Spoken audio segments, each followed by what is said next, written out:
Du pétrole et du gaz, beaucoup. Un homme, Saddam Hussein, et son pays, l'Irak, sous embargo.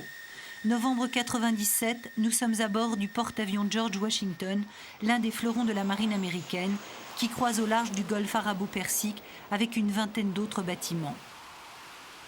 Depuis la fin de la guerre du Golfe en 91, Saddam Hussein est sous haute surveillance.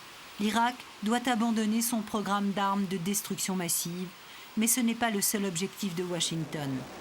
Les Américains surveillent ici la route du pétrole, un œil sur l'Iran, un œil sur l'Irak.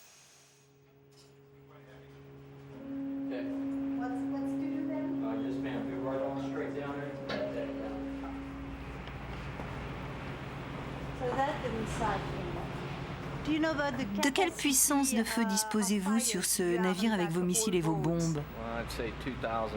Je dirais 2000 bombes et 400 missiles à longue portée. À part ça, si nous entrons dans un scénario de guerre, nous pourrions être autosuffisants pour 3 ou 4 jours. Ce sont des bombes laser. Lorsque l'avion les lâche, elles vont être guidées par laser jusqu'à leur cible. Ce sol pourrait être le sol irakien, par exemple. Et que connaissez-vous de l'Irak et du peuple irakien qui est supposé recevoir ces bombes? Nous sommes supposés les atteindre. Je ne suis pas censé faire un commentaire à ce sujet. Mais nous ne souhaitons pas faire cela. Nous essayons de l'éviter dans la mesure du possible.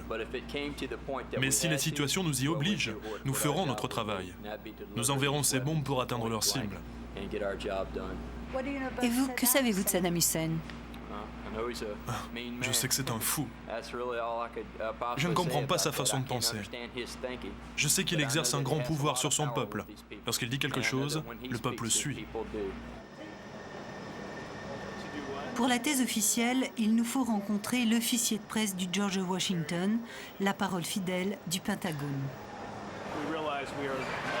Nous sommes conscients d'être la seule superpuissance aujourd'hui et nous en sommes très fiers car nous sentons que nous assurons la paix dans le monde. La paix par la force. Notre présence ici fait que les choses qui auraient pu se produire n'arrivent pas. Nous sommes donc un élément de stabilité dans le monde. L'Irak, depuis la guerre, a réussi à se rééquiper. Et selon les observateurs de l'UNSCOM, l'Irak n'a pas éliminé la possibilité d'avoir dans le futur des armes bactériologiques et chimiques. Et si c'est exact, il est très important que nous soyons là. En clair, l'Amérique est à l'heure actuelle l'unique superpuissance et il leur reviendrait d'imposer la paix. La paix ou la paix selon l'Amérique.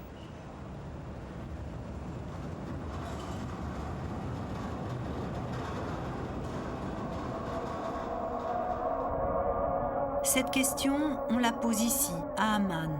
En ces temps, la capitale de la Jordanie est devenue l'unique porte ou presque pour entrer en Irak. Car c'est cela un pays sous embargo. C'est un pays enclavé, un pays qui n'a plus de port, plus d'aéroports, dont l'approvisionnement en tout est limité, contrôlé, censuré. Un pays dont les exportations sont autorisées au compte-gouttes. Bref, c'est un pays sous tutelle. Alors, tout part d'Amman, c'est la base arrière de l'Irak.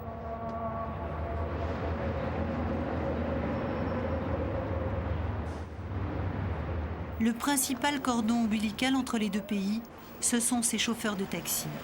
Ils chargent en direction de Bagdad, déchargent en provenance de chez Saddam Hussein, et depuis 7 ans, ils sont les témoins de l'essor jordanien et du déclin irakien.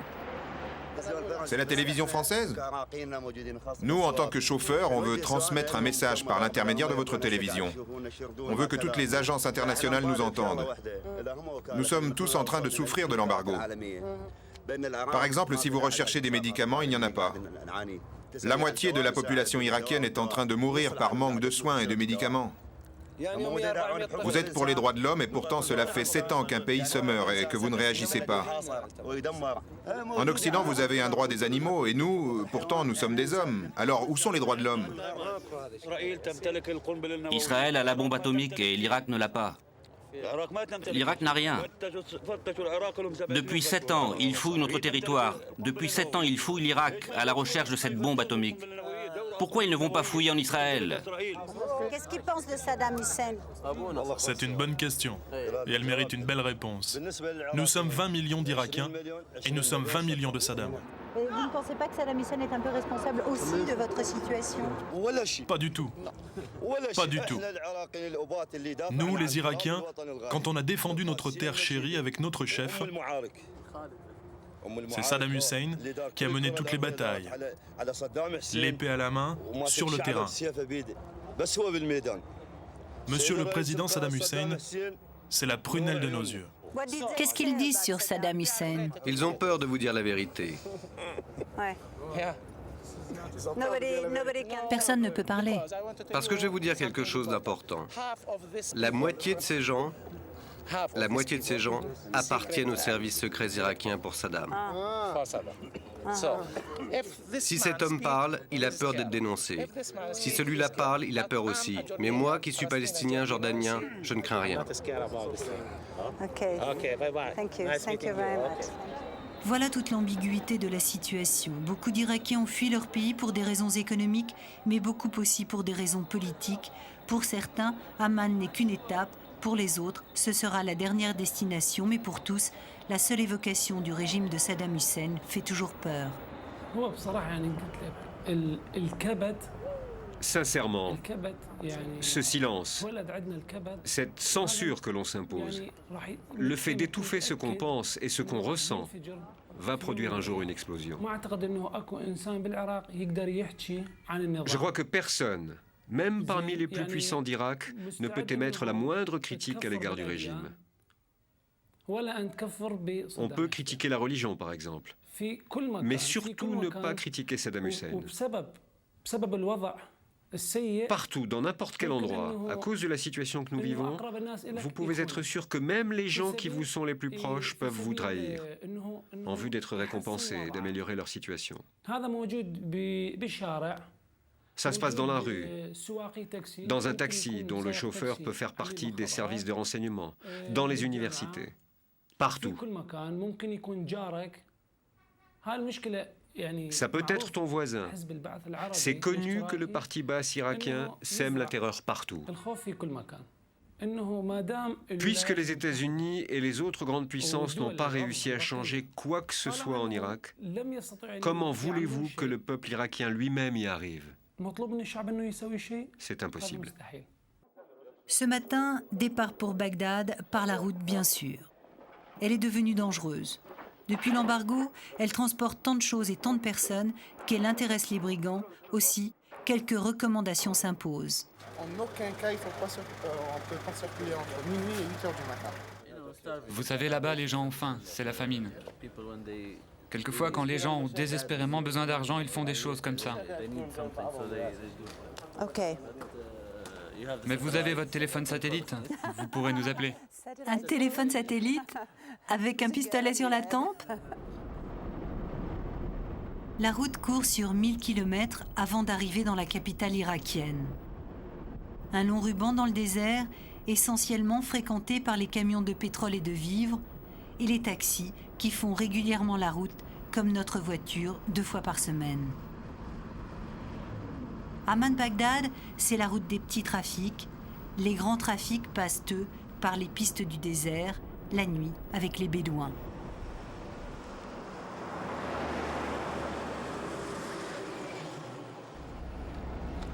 Il est 14 heures lorsque nous atteignons la frontière irakienne.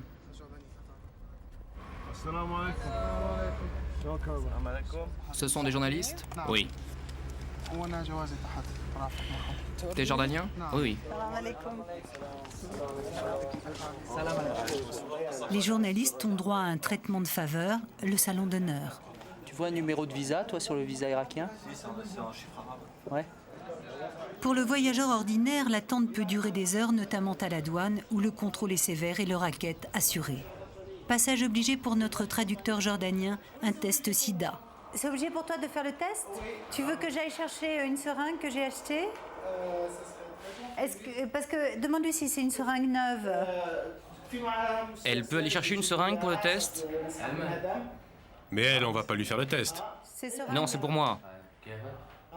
Pas besoin. J'ai 100 000 seringues. Dans un pays où la pénurie pharmaceutique est grande, aucun résultat n'est à en attendre, juste $50 à payer. Et ce test n'est que le début d'une longue série de contradictions. Malgré notre traitement de faveur, il nous faudra plus de 4 heures pour remplir toutes les formalités. Il est tard lorsque nous reprenons la route vers Bagdad. Quelques centaines de mètres suffisent pour comprendre que nous avons changé de pays. S'arrêter après le pont, c'est permis?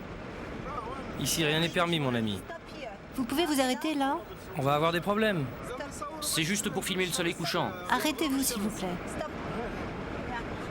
Parce que le soleil, là, tu l'as plus dans 2 secondes. C'est interdit ici. Ils vont nous envoyer une voiture pour nous surveiller. Tu l'as là-bas, ça.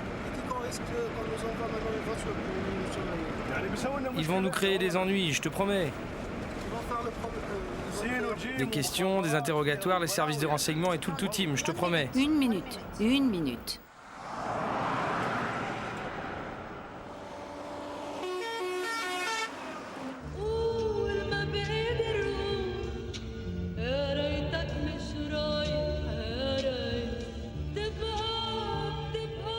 Une route longue, monotone, sans hôtel ni restaurant. On y croise quelques rares occidentaux, essentiellement des hommes d'affaires. Il est 2 heures du matin. Un premier barrage indique l'entrée de la capitale.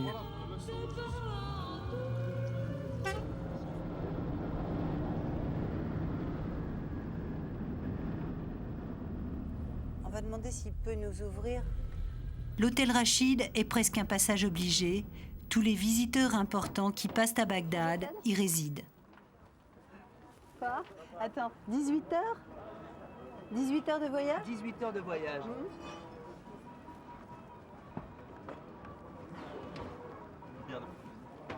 Dans le hall, les premiers pas des voyageurs piétinent symboliquement le portrait grimaçant de George Bush, considéré en Irak comme un grand criminel de guerre.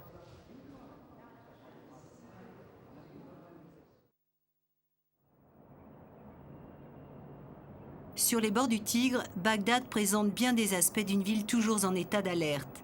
Nous volons ces quelques plans dès le premier matin de notre arrivée, car ici, pas le droit de filmer sans autorisation du ministère de l'Information. Ils mettent à disposition de la presse des guides qui ont fonction d'être des traducteurs protecteurs, en fait des censeurs.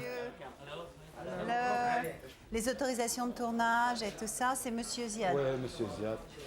Demandez Monsieur Ziad, le directeur de l'hôtel, on va téléphoner maintenant. D'accord. C'est lui qui s'occupe le press center. D'accord. Depuis Paris, nous avions dressé une longue liste des villes, des secteurs, des sites que nous voulions filmer. Tout est à reprendre à zéro ou presque, car ici, on manipule, on contrôle, on interdit. L'aéroport, on peut pas. La voie de chemin de fer, on peut pas.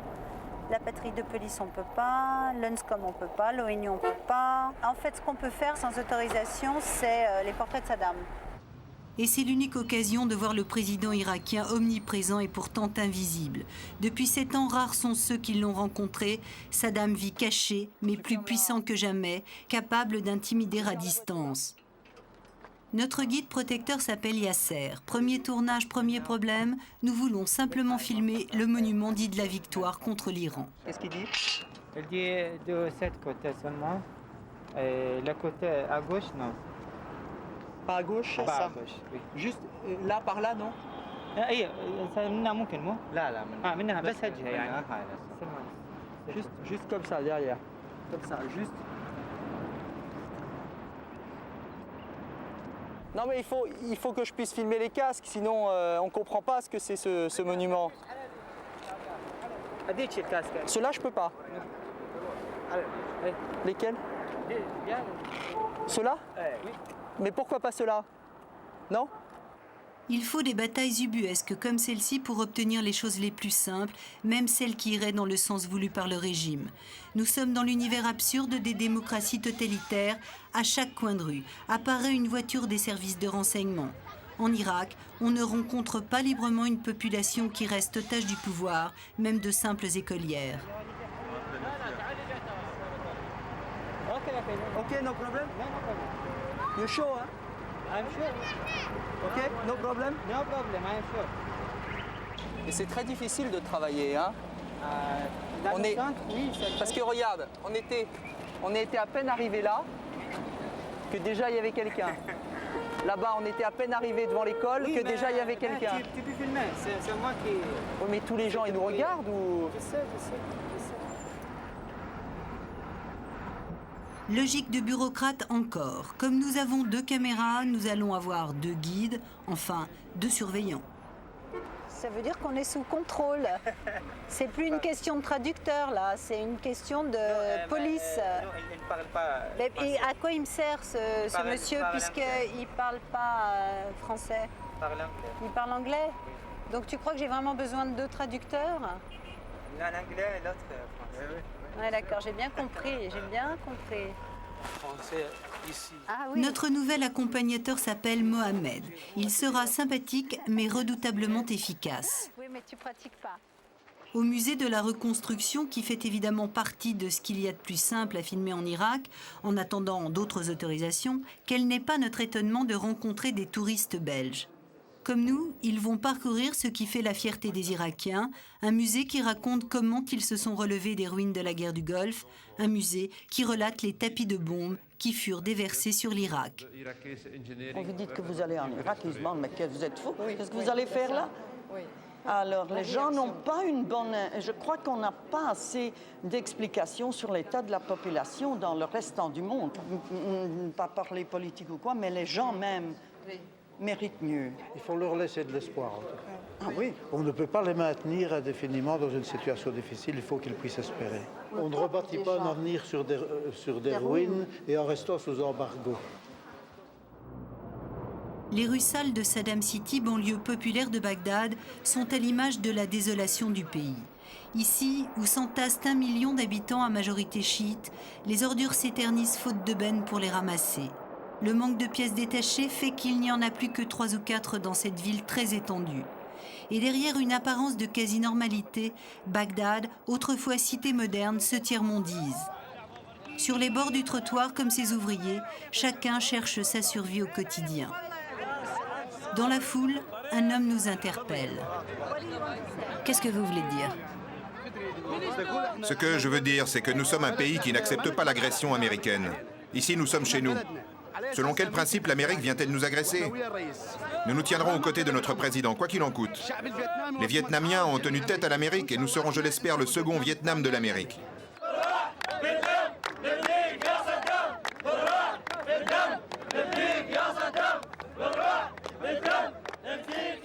On va voir, il faut qu'on se fasse un chemin jusqu'au terre-plein central. Ouais. Ok.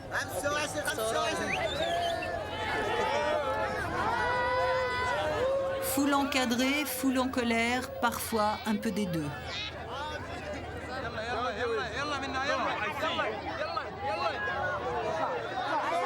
Je ne suis pas américaine, je suis française, journaliste française.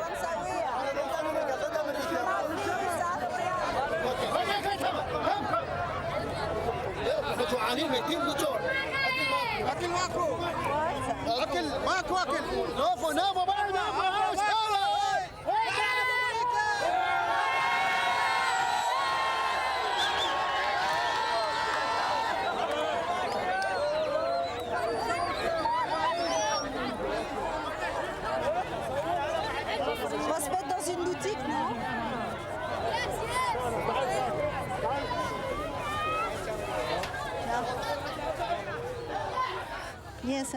Oui, je sais pas, j'ai reçu des pommes, des tomates, et je sais pas bien pourquoi. Ils ont vu les caméras les filmer pour la télévision, alors ils ont voulu s'exprimer. Mais ils ne sont pas agressifs. Ils n'ont pas voulu vous gêner, au contraire. Ils ne sont pas habitués. Ils vous ont vu les filmer. Ils ont simplement voulu exprimer leur point de vue devant les caméras et les journalistes. Leur point de vue sur l'embargo, la faim, la détresse et tout ça. Quand on les filme, ils pensent qu'ils vont pouvoir montrer leur situation au monde entier. et lui dire qu'ils subissent l'embargo, l'injustice de l'Amérique. Ah, c'est le flic qui... Attends, c'est là. C'est pas la peine d'aller chercher les flics pour ça. Thank you. Thank you, my friend. D'un quartier à l'autre dans Bagdad, les situations illustrant l'embargo ne manquent pas. Dans cette ville jadis prospère, la mendicité et les soupes populaires n'avaient jamais fait partie du décor. Ici, à la mosquée d'Al-Khadimiyyeh, il était de tradition depuis des générations de faire l'aumône aux pauvres, une fois par semaine le vendredi, jour de prière. À présent, c'est 2 fois par jour. J'ai 8 enfants et mon mari est malade. Il est alité. Je suis très pauvre, mais je ne peux pas mendier pour ma dignité.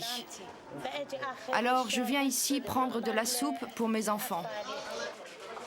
De nombreux rapports d'organisations internationales soulignent les conséquences dramatiques de cette dégradation continue.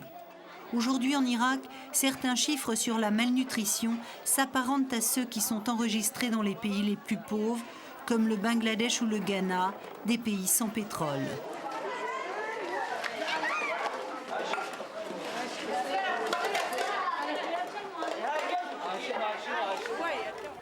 L'école est l'un des secteurs les plus touchés par les sanctions. 25% des enfants de 6 à 11 ans n'y vont plus. La priorité pour eux aussi, c'est de gagner leur vie. Et puis, 12 000 professeurs ont déserté l'enseignement, l'État n'a plus les moyens de les payer. Les classes manquent de tout, et si l'école est toujours gratuite, on n'y sert plus de repas comme auparavant. Ce qui n'a pas changé, ce sont certains cours. Faites attention et répondez. Qui est notre président ? Bravo, notre chef est Saddam Hussein. Et nous aimons tous Monsieur le Président.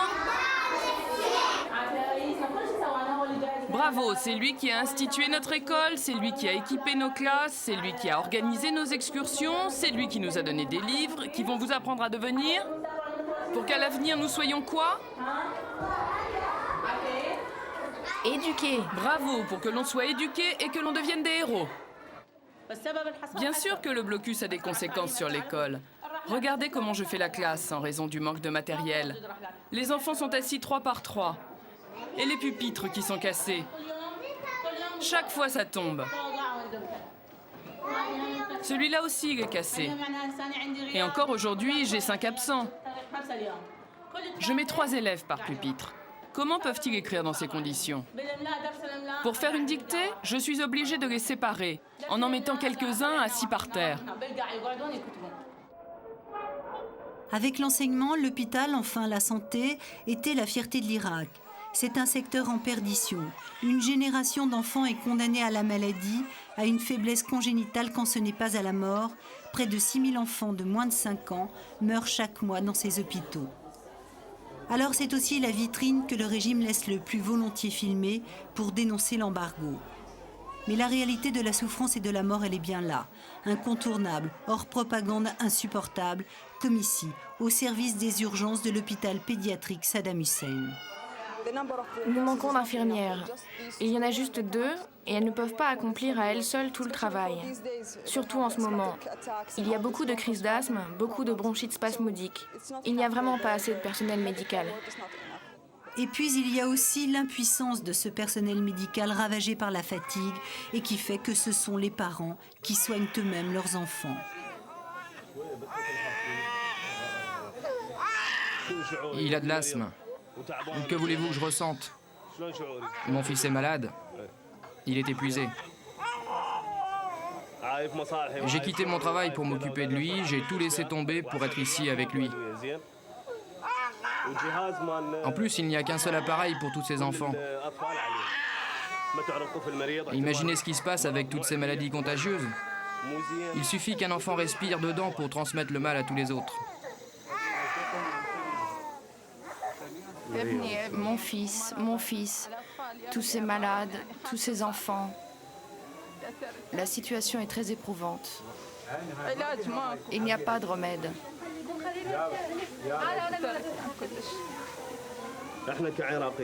Nous, en tant qu'Irakiens et parents d'enfants, nous appelons tous les pays du monde et toutes les organisations internationales à lever le blocus contre l'Irak.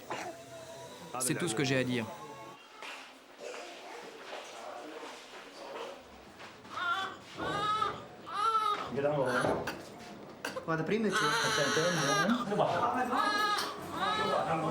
Son enfant est prématuré. Elle a eu des complications et il est né au 7e mois. Mon bébé est encore très faible. Tout est très faible. Il a du mal à respirer. C'est mon seul enfant maintenant. Je les perds tous. Je n'ai que celui-là, mais on ne sait pas encore. En tant que médecin, est-ce que vous pensez que cet enfant a des chances de survivre? Dans le monde développé, ce bébé aurait toutes les chances de survivre. Beaucoup d'enfants prématurés, même nés avec un poids de 700 grammes, ont pu survivre. Mais ici, à cause des effets de l'embargo, à cause du manque d'équipements adéquats, à cause du manque de médicaments, notamment les antibiotiques, le formol, les chances de survie d'enfants dans ce cas avec un tel poids et à cet âge-là sont beaucoup plus faibles. Vous allez le sauver? Si Dieu le veut, il survivra.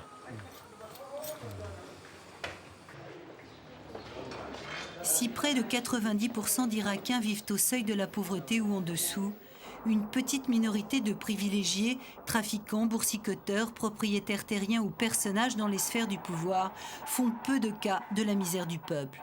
Ils habitent ces beaux quartiers. Ils sont pratiquement inaccessibles pour les journalistes et que pourraient-ils dire sinon que la situation leur profite? D'autres ont tout abandonné. Préférant l'exil, ils seraient près d'1 million. Et c'est toute la société qui a basculé. Si l'embargo conforte les nouveaux riches, la classe moyenne compte désormais beaucoup de nouveaux pauvres. L'isolement, le chômage et surtout cette impression d'abandon font que la population irakienne est en état de dépression profonde. Il n'y a plus d'espoir, plus de foi, ni dans l'avenir, ni dans la jeunesse, ni dans la famille. Et c'est dans les cafés ou les salles de jeu que le désœuvrement principalement masculin est le plus palpable. Les médicaments sont chers et introuvables. Ici, on meurt dans son propre pays. Personne ici. Personne ici. Personne n'a de travail. Ils viennent ici parce qu'ils n'ont plus rien à faire. On passe notre temps à jouer ici, mais on n'a rien. On ne sait rien. Personne n'a rien. J'ai 2 enfants et je n'ai pas de travail. Pourquoi? Vous savez pourquoi. Alors à quoi passez-vous vos journées? Toute la journée, je reste assis ici. Je bois du thé, je n'ai pas d'argent dans les poches. Je rentre chez moi, tous les jours, je casse tout dans ma maison. Je gifle ma femme, tous les jours. Tous les jours, je suis en colère. Nous n'avons rien. Je n'obtiens rien de mon pays. Je n'ai pas de nourriture. Rien. Tout ce qu'il y a dans mon pays n'est pas bien. Pourquoi? Vous savez pourquoi. C'est à cause de l'embargo? C'est ça le problème? Parlez-moi de l'embargo. Je n'aime pas parler de l'embargo. J'ai honte de parler de ce pays. Merci beaucoup.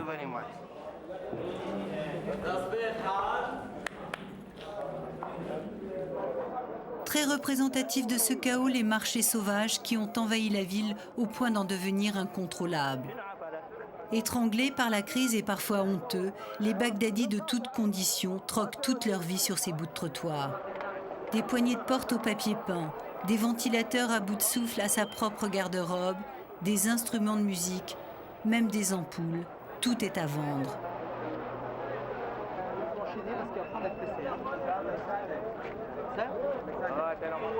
Cette robe est la dernière chose qu'il me reste. Je ne voulais pas la vendre. Elle fait partie de mes souvenirs les plus chers. C'est l'embargo qui nous a forcés à tout vendre. Je suis mère de plusieurs enfants, il faut bien les faire vivre. Cette situation est insupportable.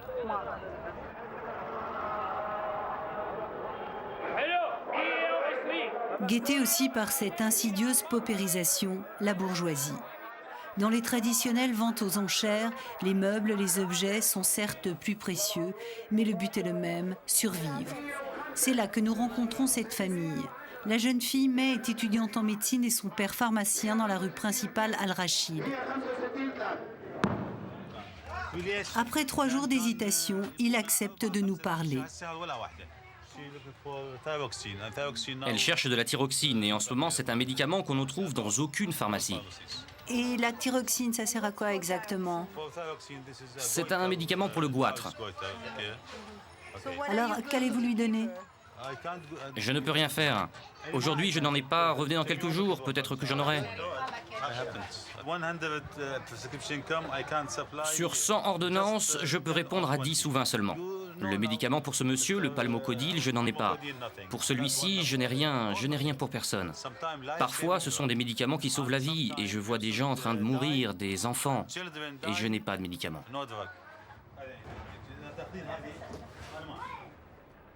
Comme le docteur Zouher, nombreux étaient les Irakiens qui vivaient bien. Ils voyageaient à l'étranger, ils pouvaient s'offrir le luxe de changer de voiture chaque année, celle-ci a bientôt 10 ans. Et malgré les apparences de bien-être, les images du passé sont effacées.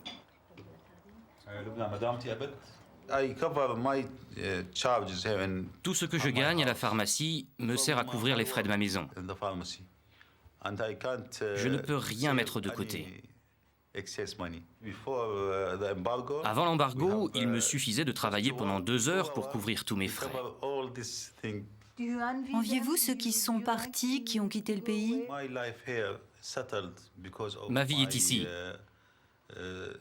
Je suis établi ici pour mes enfants qui vont à l'école et à l'université. Si je partais, il faudrait que je change de vie. Avant d'entrer à l'université, je les suppliais de tous nous emmener à l'étranger pour que nous puissions commencer une nouvelle vie. Mais aujourd'hui, nous sommes installés. On ne peut plus changer. Depuis que vous êtes né, vous n'avez connu que la guerre? Oui. C'est si triste. J'espère vraiment pouvoir voyager un jour. Rien que pour monter dans un avion et voir les rues en dessous de moi. C'est tout ce que je veux. Au moins, j'aurai la vie des autres filles de mon âge. C'est mon rêve, même si ce n'est que pour une seconde. Parfois, je rêve que je voyage à l'étranger, que je découvre de nouveaux endroits, puis je me réveille et je me retrouve en Irak. C'est toujours l'embargo, nous sommes toujours dans la même situation. Pourtant, vous vivez bien. C'est confortable, vous avez de la nourriture et de l'argent. Ce n'est pas qu'une question de nourriture. Lorsque vous regardez la maison, c'est confortable, c'est bien équipé. Mais ce n'est pas le problème pour moi. Peut-être que mes amis rêvent juste d'avoir ces choses-là. Peut-être. Vous dessinez depuis longtemps? Oui, depuis que je suis enfant. Ce dessin est très spécial. Personne n'arrive à comprendre ce qu'il représente, mais pour moi, il est très important parce qu'il exprime ce que je ressens. Vous voyez cette femme? En bas, il y a comme un visage qui sourit. Elle tient quelque chose de très précieux pour elle, comme un fils, et elle a peur de le perdre.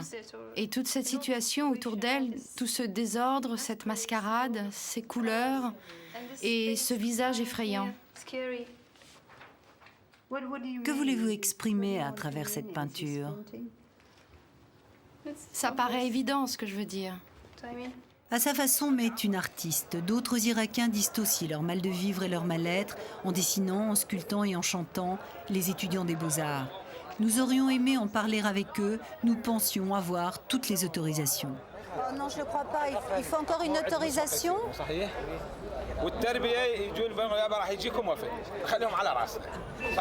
Qu'est-ce qu'il dit? Elle dit qu'il faut l'autorisation de... L'autorisation de qui? ministre de l'Éducation. Dis-lui qu'en attendant, moi je travaille et téléphonez à votre ministre, demandez-lui toutes les autorisations. Moi, j'ai plus de temps à perdre. Ça fait 10 jours que je perds mon temps. Alors maintenant, je vais travailler ici parce que si on ne peut pas filmer librement les Beaux-Arts en Irak, qu'est-ce qu'on peut filmer? Si on ne peut pas filmer les artistes, qu'est-ce qu'on peut filmer? Voilà, c'est cela, l'omniprésence et la paranoïa du parti unique, le parti Baas. Partout, toujours, sans cesse, sur le dos des Irakiens comme des visiteurs. Il manque un papier, donc nous sommes suspects. Suspects de vouloir filmer de jeunes étudiants. You speak English?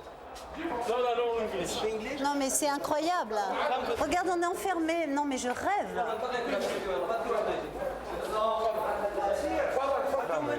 On est enfermé. No. I don't want to be in this room. I want to stay here. Okay? We have the press center authorization. Okay? Take it easy. Vous parlez avec moi 5 minutes et après... Regardez, vous avez peint la Révolution française. Mais oui, posez-moi des questions et je vous répondrai. Pourquoi ne faites-vous pas votre révolution contre toutes ces lois? Pourquoi? Mais c'est la routine. Ça, c'est la Révolution française. Faites votre révolution. Non, mais je sais, mais nous avons des règles. Eh bien, faites la révolution contre vos règles. J'aurais jamais pensé que ça puisse être aussi compliqué. Seule plage de liberté qui va nous être accordée en attendant la dernière autorisation, quelques minutes dans cette classe de musique traditionnelle.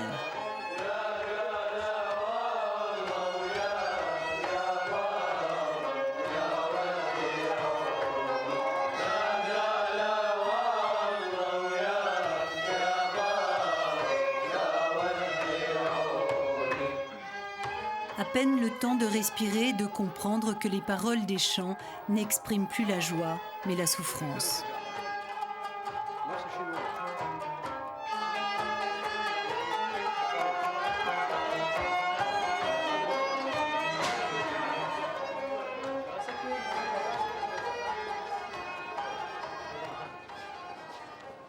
Toujours en sursis, nous tentons de filmer l'atelier de sculpture.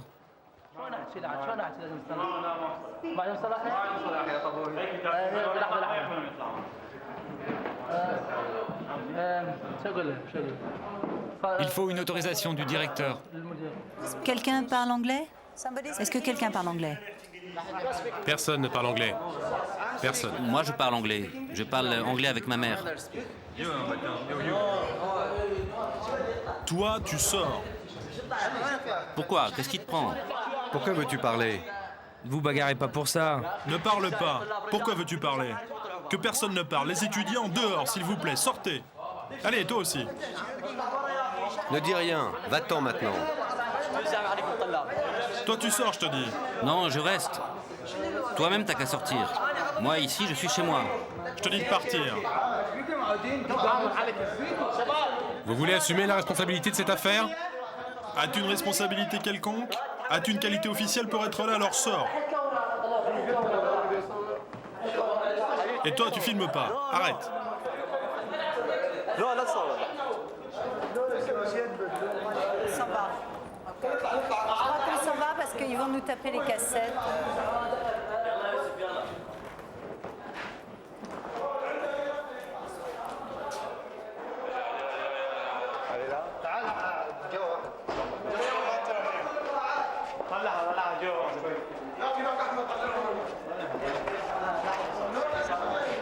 There is a big problem. Here we are not prisoners, okay?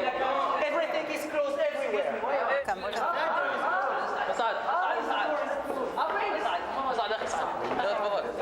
Qu'est-ce qui se passe? Qu'est-ce qui se passe ici?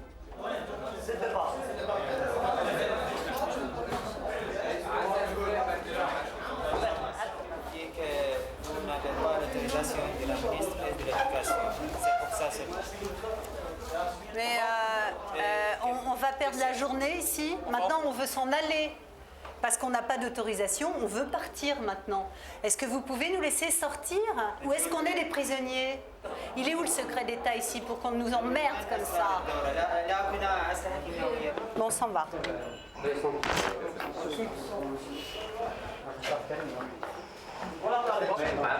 Non mais je rêve, hein. Non mais je rêve là. Hein. Moi j'ai tourné une cassette, je donne pas ma cassette.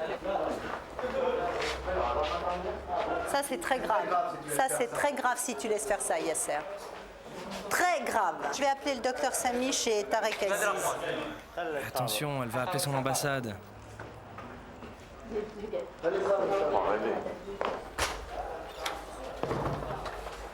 Il nous faut plus de 2 heures et un sésame le nom du vice-premier ministre Tarek Aziz pour impressionner et quitter les lieux sans se retourner.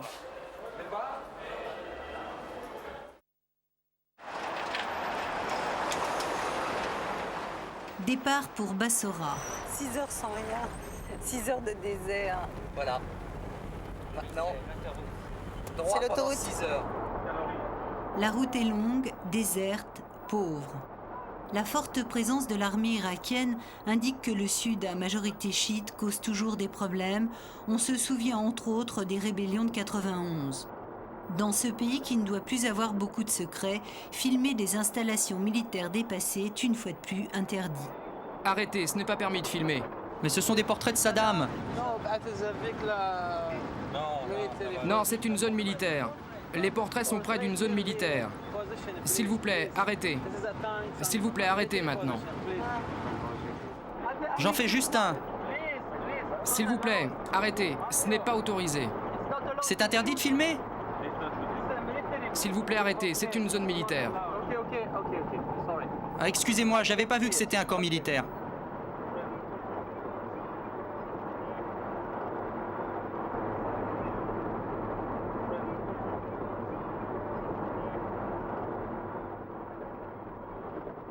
Nous passons la zone des marais en direction de Bassora. Avant la guerre contre l'Iran, on appelait cette ville la Venise du Proche-Orient. Aujourd'hui, malgré son sous-sol si riche en or noir, ses habitants en parlent désormais comme d'une Atlantide, une contrée abandonnée.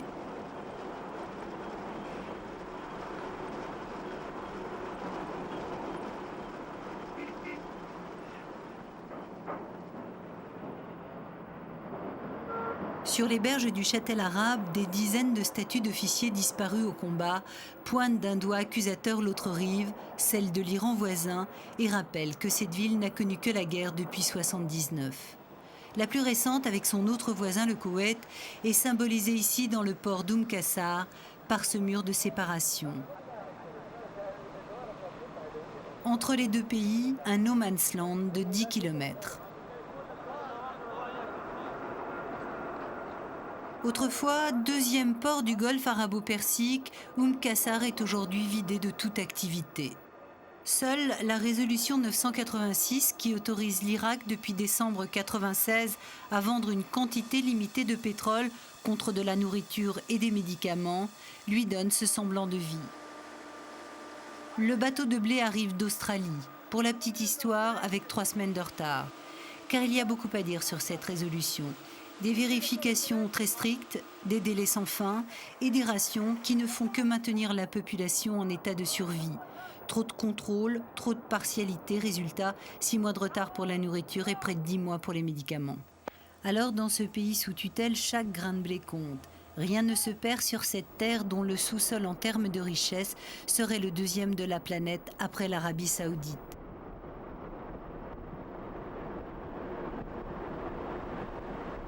Pour parler du pétrole, il nous faut faire des images, mais nous sommes toujours en Irak et nous n'avons pas la bonne autorisation.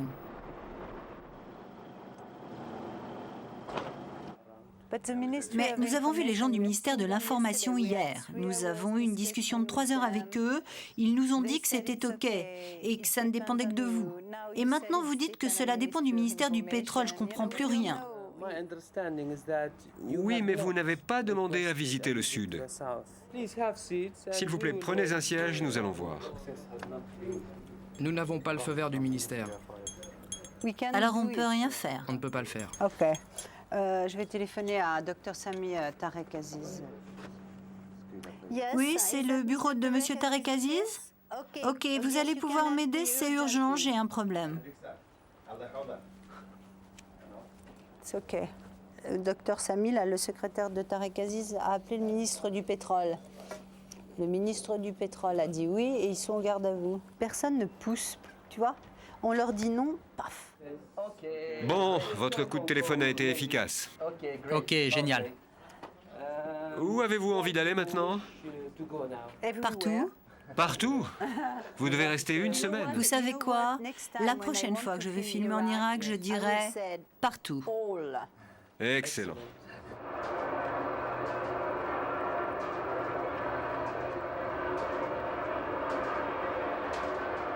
Aujourd'hui, les Irakiens n'ont réactivé que certains puits, mais leurs réserves de brut sont évaluées à 112 milliards de barils, un Eldorado.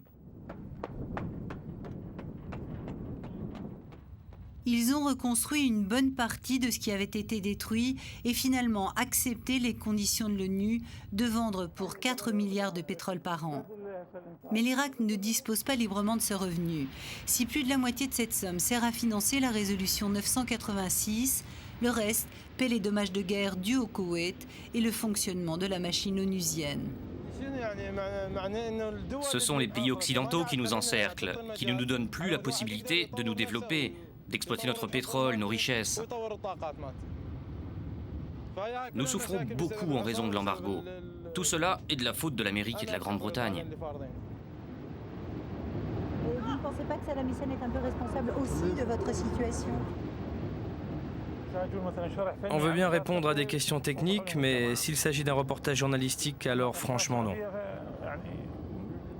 On ne veut pas répondre. Et une fois encore, le reportage s'arrête avant même d'avoir commencé.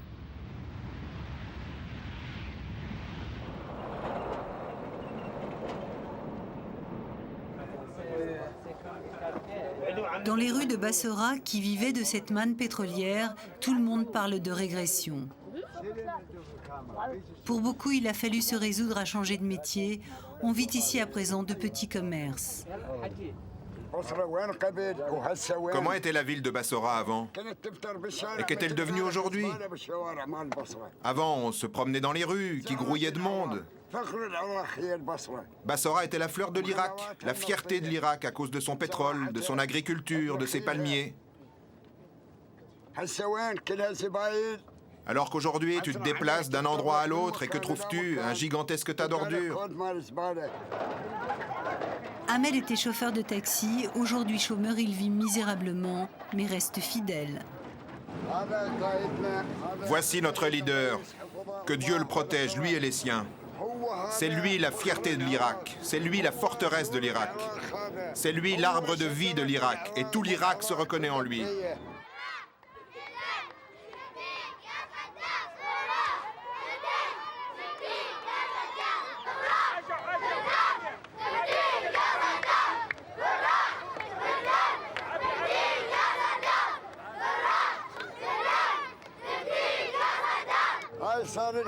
Cette voiture est garée là depuis 7 ans. Pas de pièces de rechange.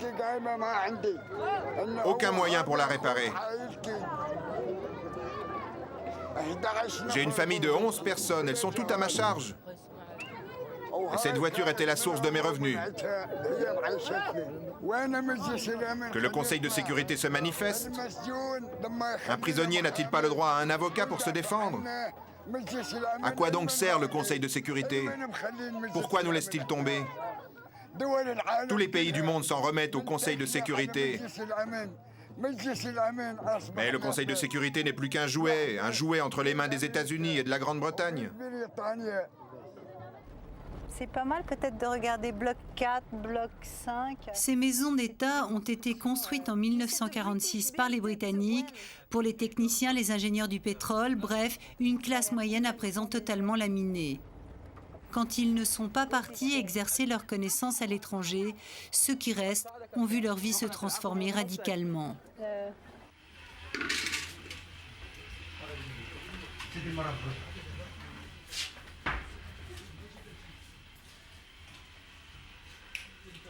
Vous aussi, vous avez tout vendu? Bien sûr. Vous parlez français, il paraît. Venez, venez. Vous êtes marocaine? Oui, marocaine. Ah, d'accord. Et alors, il paraît que les conditions de vie sont terribles en ce moment, à cause de cet embargo. Je voulais voyager au Maroc, mais pas d'argent. Ça fait très longtemps.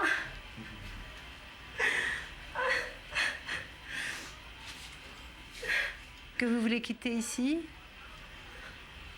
Ma mère est morte. Et mon père aussi. Je voulais aller voyager pour les revoir.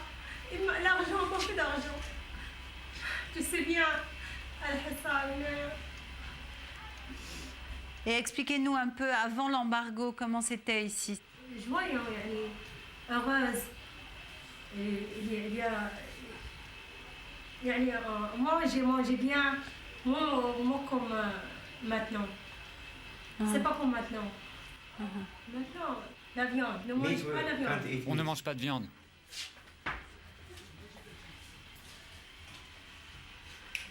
Ça fait 5 jours qu'il est malade. اروح لي مستنصف ما على دواء ماكو دواء.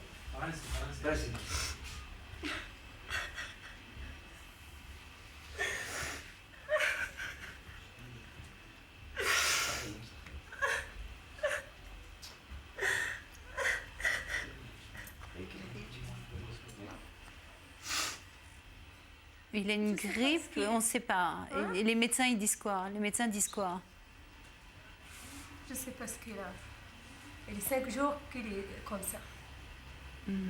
Couchez-le, parce qu'il a l'air mal, le pauvre. Hein? 7 ans maintenant que le dossier de l'armement en Irak n'a pas été résolu. Ils ont inspecté partout. Et jusqu'à présent, le problème n'est toujours pas résolu. Quand ce problème sera-t-il réglé? Quand il sera trop tard? Trop tard pour la société? Trop tard pour le peuple? Saddam Hussein a décidé en ce mois de novembre qu'il était temps de provoquer une nouvelle crise. Pour les Irakiens, les experts chargés du désarmement sont à la solde des Américains. Décision est prise d'expulser les experts de l'oncle Sam. Un nouveau bras de fer commence. Je ne suis pas américaine, je suis française.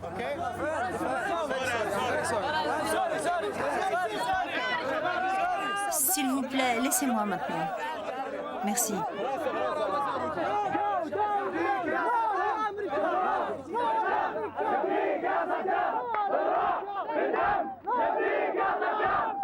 À l'occasion de cette crise, et nous le constatons, rien n'est spontané. Tout est orchestré par le parti Baas, une manipulation de la population et des médias, comme les boucliers humains, ces soi-disant volontaires pour défendre les sites sensibles, notamment les palais de Saddam Hussein.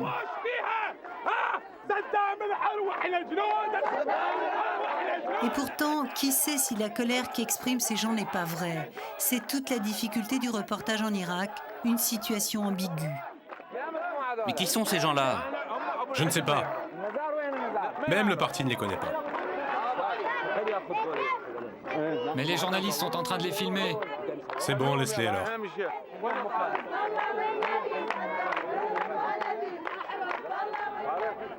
Ahmed, amène encore quelques familles. Encore 5 familles seulement. 5 familles. Pour suivre cette mascarade, des voitures travelling sont à disposition.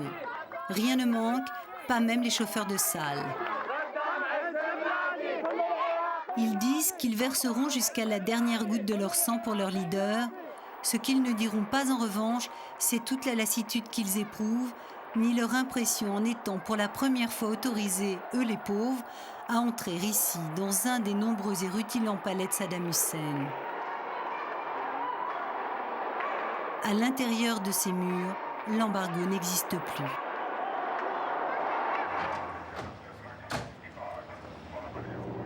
Le point de friction en cette année 1997 est là, à l'UNSCOM, cette mission d'experts de l'ONU chargée de contrôler le désarmement de l'Irak dans 4 domaines, nucléaire, chimique, biologique et celui des missiles balistiques. C'est de leur travail que dépend le maintien ou la levée de l'embargo. Mais les informations filtrent guère. L'UNSCOM, dominé par les États-Unis, est à peu près aussi opaque et secrète que le régime irakien. Oui, je suis de la télévision française et je voudrais rencontrer quelqu'un de l'UNSCOM si c'est possible. Thank you. Hello, sir. Vous êtes de l'UNSCOM? Oui. Nous cherchons quelqu'un qui pourrait nous parler. Nous sommes de la télévision française et comme il y a cette crise, nous souhaiterions parler à quelqu'un de l'UNSCOM parce que j'ai déjà interrogé les autorités irakiennes à ce sujet. D'accord. Pouvez-vous attendre un peu à la cafétéria? Je vais demander à quelqu'un de venir vous voir. Vous êtes la personne avec qui j'ai rendez-vous? Oui. Pouvons-nous vous filmer, vous interviewer? Non, parce que j'ai reçu des directives interdisant toute interview pour le moment. Quelle est votre fonction au sein de l'UNSCOM? Je suis l'assistant personnel du directeur. Alors les Irakiens vous ont traité de cow-boy. Ils voulaient parler de l'homme qui est venu récemment pour une courte visite. Ils vous ont traité de cow-boy. Ah. Où t'as mis tes pistolets? Qu'est-ce que vous répondez à cela? Pas de commentaires, chacun a son opinion. Bon, vous avez un travail difficile ici. Je pense que tout le monde a un travail difficile. Pas seulement moi, tout le monde. Bravo pour les réponses. Hein? Vous avez un certain style de réponse. Très bien. Aucune information, aucune. Je fais de mon mieux. Entre-temps, une équipe de CNN, la seule équipe de télévision occidentale avec nous à Bagdad, a obtenu de les interviewer. Nous sommes en droit d'insister. Je ne veux vous causer aucun problème. Je veux juste être informé par l'UNSCOM. Nous appartenons aussi aux Nations Unies, non? Bien sûr. Mais il me semble qu'il n'y a qu'une seule voix, celle des Américains. Alors pourquoi le patron de l'UNSCOM et le porte-parole parlent avec CNN et ne veulent pas parler avec la télévision française? Nous ne sommes pas des journalistes, nous? Finalement, le lendemain, nous rencontrons le directeur de la mission. Nous pensons enfin être informés. Après des milliers de missions, des centaines de caméras arrivées sur les sites sensibles, tous ces satellites braqués sur l'Irak, est-il possible de penser que ce pays puisse encore cacher quoi que ce soit aux inspecteurs de l'UNSCOM? Je ne sais pas, car je ne sais pas en fait. Nous n'avons pas trouvé. Difficile de savoir si on ne trouve pas. Vous dites qu'ils ont toujours de l'armement caché, mais vous ne pensez pas que si vous ne les avez pas trouvés durant ces 7 dernières années, vous n'avez aucune chance de les trouver dans les années à venir? Eh bien, je n'ai pas de commentaire à faire à cette question, car en fait, je ne sais pas. Je ne peux pas répondre à cette question. Ce que nous savons, c'est qu'en 7 ans, les experts de l'UNSCOM ont accompli un énorme travail. Le nucléaire, le chimique et les engins balistiques ont été quasiment éliminés de l'arsenal de Saddam Hussein. Mais l'UNSCOM dit que les Irakiens cachent encore des éléments de leur programme biologique. Tout est question d'interprétation. Si la France et la Russie enregistrent positivement les progrès faits par Bagdad, les États-Unis et la Grande-Bretagne sont plus sceptiques, donc plus exigeants. Ils soupçonnent sans preuve, mais sur indice, Saddam Hussein de dissimuler le reste de son arsenal dans ses palais interdits et infilmables, sauf comme ici, caméra cachée. Des palais comme celui-là, il y en a plus d'une 50aine dans tout le pays.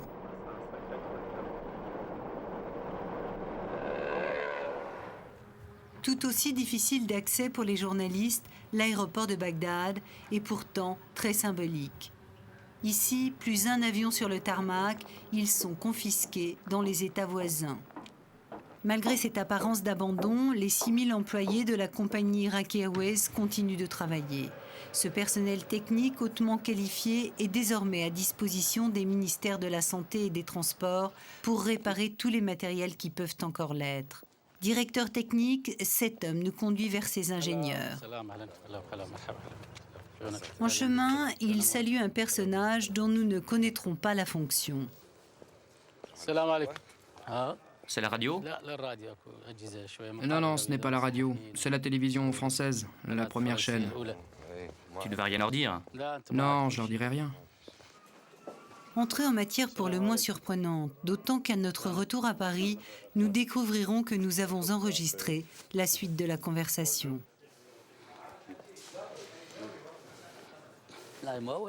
On va leur dire que des généralités. Tu sais, ce sont les premiers journalistes qui viennent ici. Je n'ai rien mentionné. J'ai juste dit ne filmez pas. Mais ils viennent pour filmer quoi alors? Mais rassure-toi, ils ne vont pas filmer le palais de Saddam.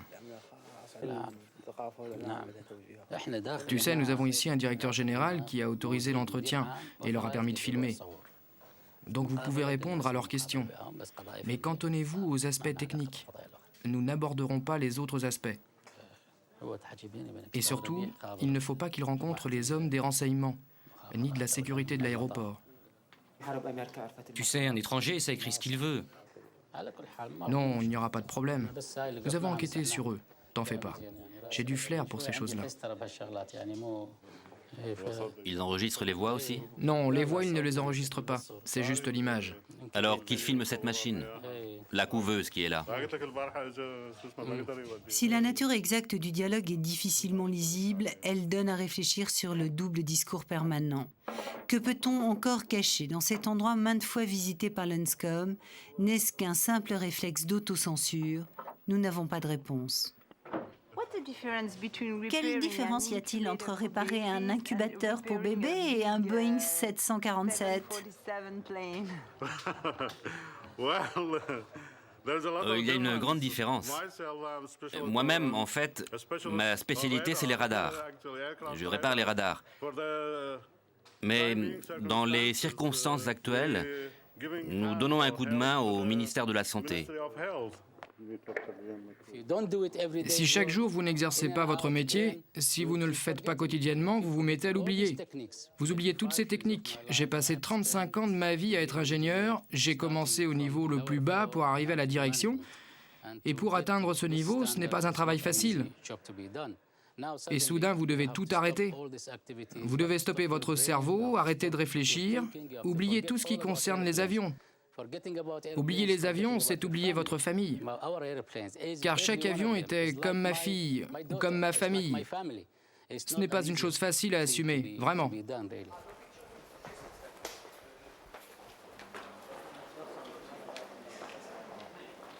C'est impressionnant de voir tout ça vide.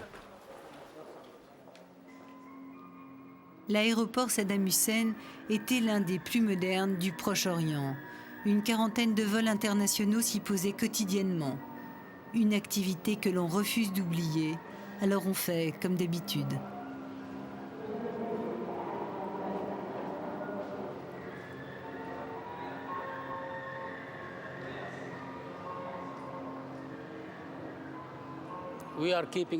Nous préservons l'esprit de ces gens en les gardant occupés, en les gardant près de leur travail. Rien que le fait de venir ici tous les jours, nettoyer l'aéroport, entretenir l'équipement, cela permet au personnel de rester au contact de leur travail. Ainsi, ils n'oublieront pas ce pourquoi ils ont été formés. Nous essayons de garder tout ici en état de fonctionnement. Quand l'aéroport ouvrira, même la musique sera là.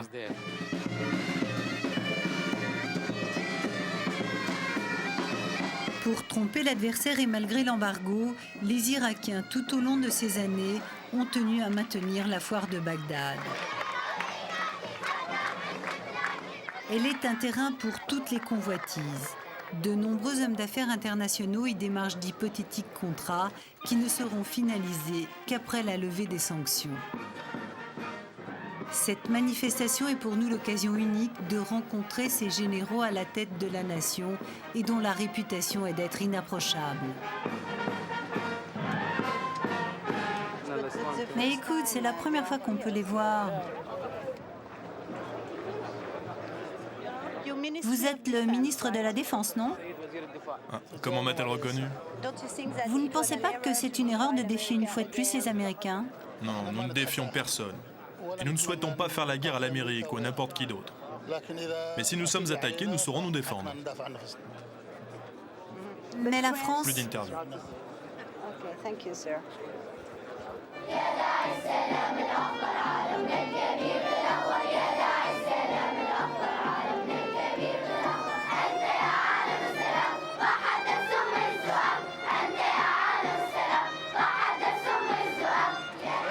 Une fois encore, Saddam Hussein est le grand absent. C'est donc le numéro 2 du régime qui inaugure la manifestation.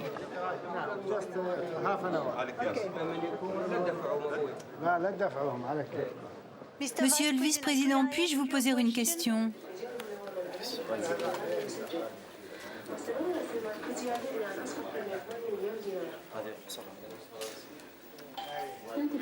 Pas maintenant.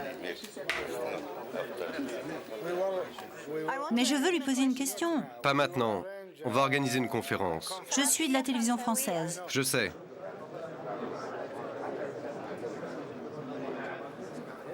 Je peux vous poser une question, monsieur? Vous voulez me poser une question? Oui, vous parlez anglais? Un petit peu. Formidable. Qui êtes-vous? Je suis le conseiller présidentiel attaché au ministère de l'Industrie. Oui, parce que nous pensions que le président Saddam Hussein serait là et il n'est jamais là. Depuis plusieurs années, personne n'a obtenu d'entretien avec lui. Il est pourtant le président de votre pays, alors pourquoi ne peut-on pas le rencontrer ? En fait, si vous désirez le rencontrer, vous devez en soumettre la demande au ministère de la Culture et de l'Information. Je l'ai fait, je leur ai demandé plusieurs fois déjà. Eux vous expliqueront pourquoi vous n'obtenez pas Ils m'ont tout simplement dit vous ne pouvez pas. un rendez-vous avec le président. Que pouvez-vous me dire de plus ? Ça suffit maintenant. Ça suffit, arrêtez maintenant. Pouvons-nous travailler avec vous ? J'aimerais filmer votre armée. Demande-lui. Est-ce qu'il serait possible de travailler avec l'armée irakienne parce qu'aucun journaliste n'a jamais travaillé avec vous ? Demande-lui.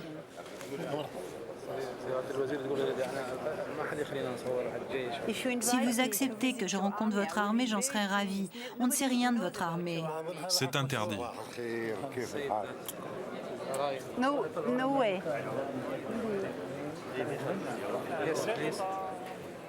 Aucune chance de visiter cette armée. Aucune chance. Quand l'inauguration sera terminée, elle pourra voir qui elle veut, mais pas maintenant. Sans tenir compte de mon insistance, quelques jours plus tard dans la série des visites guidées par le ministère de l'Information, nous sommes invités à une démonstration exemplaire. Un camp d'entraînement de survie des Fedayeen d'Uday Saddam Hussein, fils du père. Nous en avons l'habitude, tout est minuté et mis en scène pour les caméras. Il s'agit de montrer que les Irakiens n'ont peur de rien ni de personne. La figure imposée face aux journalistes occidentaux est de tuer un chien et de le manger cru. L'image se veut spectaculaire, elle est loin des témoignages dramatiques entendus hors caméra sur la dépression des forces armées irakiennes. À l'exception de la garde républicaine qui entoure le président et qui se porte aussi bien que tout le régime, le reste de l'armée a tout subi, tout vécu, tout perdu. Nous avions rencontré avant notre départ d'Amman un jeune militaire dans une détresse profonde. Depuis un an, il est en exil, presque en fuite. Il était pilote dans une unité d'hélicoptère.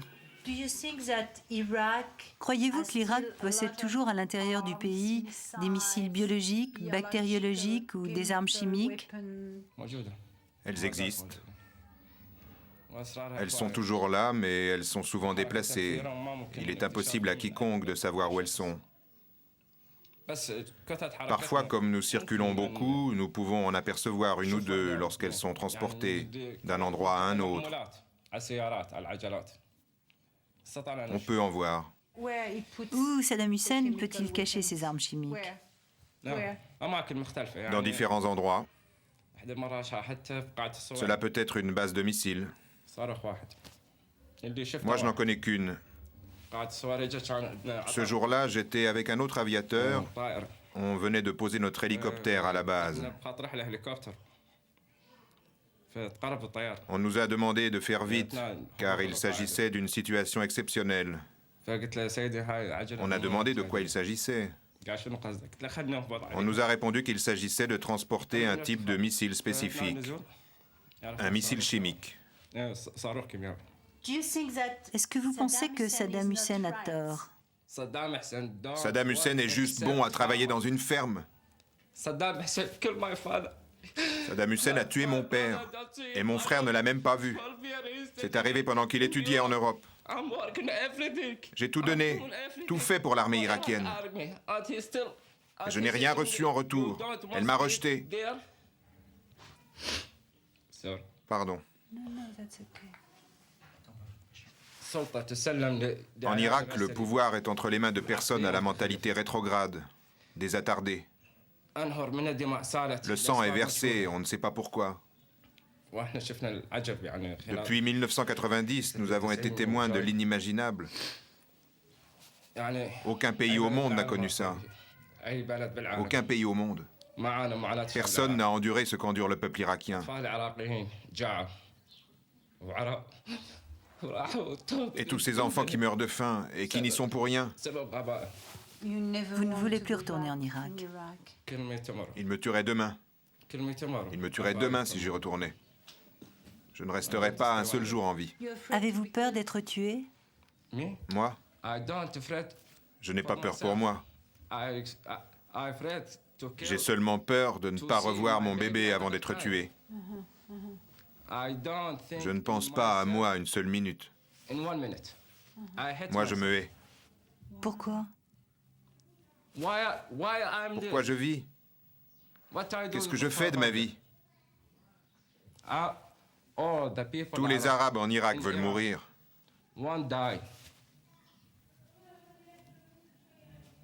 Ils naissent et puis ils meurent, et entre-temps, ils ne font que respirer. Ce soir-là, Bagdad fête son 1277e anniversaire. De nombreux tableaux colorés et animés rappellent que ce pays est l'un des plus anciens du monde, qu'il s'appelait avant la Mésopotamie et qu'aujourd'hui, il est question de sa survie. Jusqu'où le droit du vainqueur peut-il imposer sa loi aux vaincus? N'y a-t-il pas urgence à lever un embargo qui épargne les barons du pouvoir pour ne punir que le peuple? Un peuple victime d'un régime politique et du régime de sanctions. À ce jour, près d'1 200 000 Irakiens sont morts directement ou indirectement des conséquences de l'embargo.